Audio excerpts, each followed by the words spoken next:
સમય થયો છે ટ્રેડિંગ કોલ્સ જાણવાનો. નીરવ, જણાવશો કે આજે આપના તરફથી કયા ટ્રેડિંગ કોલ્સ છે?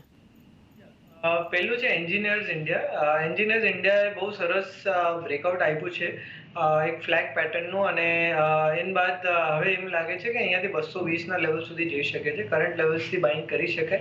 સ્ટોપ લોસ 197નો રાખવો જોઈએ, 220નો ટાર્ગેટ રહેશે. બીજું છે બાટા ઇન્ડિયા.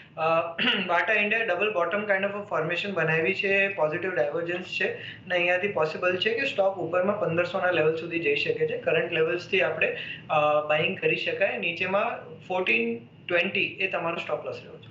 ઓકે, તો નીરવ તરફથી આપણને બે ટ્રેડિંગ કોલ્સ જોવા મળી રહ્યા છે. પહેલાં છે IEL, જેમાં તમારે ટાર્ગેટ્સ રાખવાનો રહેશે 220નો, સ્ટોપ લોસ 197, અને સેકન્ડ છે બાટા ઇન્ડિયા, જેના માટે 1500ના ટાર્ગેટ અને 1420ના સ્ટોપ લોસ રાખવાના રહેશે.